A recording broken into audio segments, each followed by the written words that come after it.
Sister Location. You either love it or you hate it. And personally, I think it ranks up there among some of the best FNAF games and definitely has a shot of the title of best FNAF game. But why is this game so controversial and why do some people hate it so much?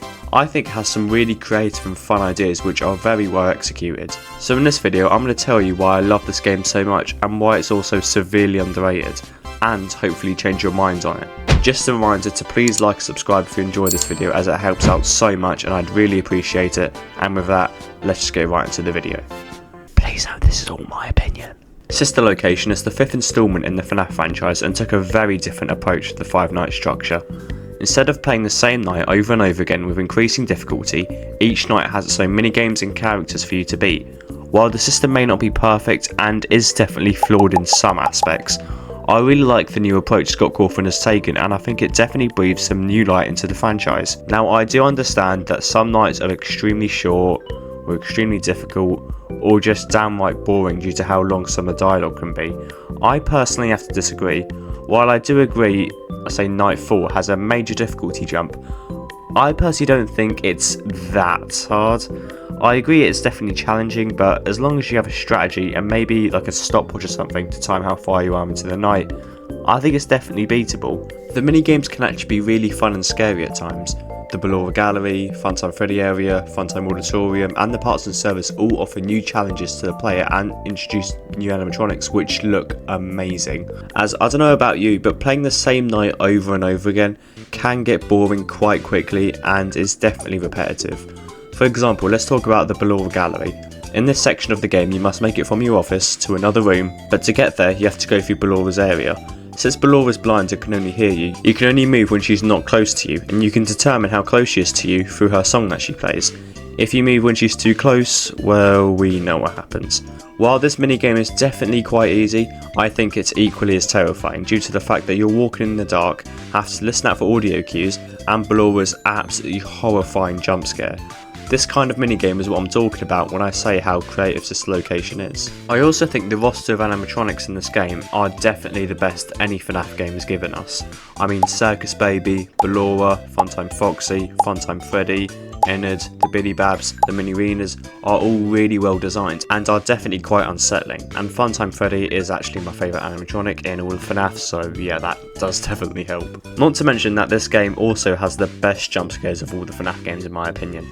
The fact that each animatronic's face opens up to reveal the menacing endoskeleton, paired with the horrifying jump scare scream, which is the best jump scare noise in all of FNAF, gives these animatronics a clean, colourful design while making them extremely unsettling. I mean, the Funtime Auditorium, where you literally have to walk in a pitch black room while Funtime Foxy is active, and you only know where he is for a brief flash of light, and the fact where there's a point in the game where you literally have to die to him, like, yeah, in order to get to the next night, you're gonna die. How is that not scary? I haven't even got into possibly my favourite part of this game, Ennard. I think Ennard is up there with some of the best FNAF villains, definitely better than these guys. I mean, first off, Ennard's design is brilliant. A mangled up mess of wires and cables with a creepy clown mask which he literally takes from your office. And the fact that Ennard is extremely intelligent and tricks you throughout the entire game, eventually leading you to a scooping room to scoop out your insides, then crawling inside your body like it's in Men in Black or something. And the fact that in the ending you look in a mirror and see your purple eyes, indicating that Ennard is now inside you. It's so freaking tough and some of FNAF's best storytelling. And then there's the custom night, which I think a lot of people look over when reviewing this game. Sure, the map may be a bit small and there may be a somewhat limited roster of characters, but I think it's really well made and really replayable in my opinion due to all the custom challenges the game gives you. And each character has a pretty unique mechanic, like Funtime Freddy literally throws Bonbon down one of the hallways, and when Lolbit shows up on your screen you literally have to type LOL on your keyboard to get rid of her. Although actually unlocking the custom night can be a bit of a pain, since the Ennard fake night is extremely difficult to beat and took me a lot of tries, but believe me, it is definitely worth it.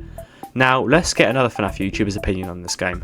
When Toasty asked me to give my opinion on Sister Location, I got very excited, as I have some very controversial opinions about the game. I think that Sister Location is a very good game, but overall lacks a replayability factor. Every time you play a certain night, it always comes out the same way. Night 4 is the only one that has some form of replayability, a little bit, and the baby code sequence, but even then that's like little to nothing. And the only time it really has any replayability is its custom night, which I will say is very good and very well made. But overall, that's all you can replay in the game, basically, without having the exact same sequences, basically. Thank you, Toasty, for having me out, and I'll see y'all later. That was Dubold giving his opinion, so please go visit his channel. He makes some really funny content, and I do really like him.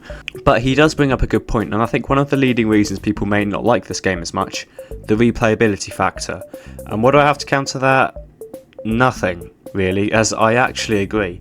The linear style of this game, and as for the secrets, the endings, the mini-games, the characters, they can only be revealed and enjoyed to their max once.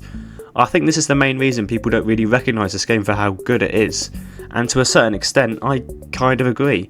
There's also the long dialogue and awful checkpoints, but yeah, they really don't help. But why do I love this game? I think it was a much needed breath of new life into the franchise, which took a very risky and very different approach to the franchise. I think the animatronics, their respective mini-games, the jump scares, the voice acting, the lore and ending are all fantastic and lead to this game being criminally underrated for how good it is. Again, this game is definitely a hit or miss, with some loving it and some hating it. As for me, I personally rank it among some of the best FNAF games like FNAF 1, Help Wanted and FNAF 4 because I honestly think it's that good. Anyway, I hope you really enjoyed this video and please like and subscribe if you enjoyed it, and with that, bye bye.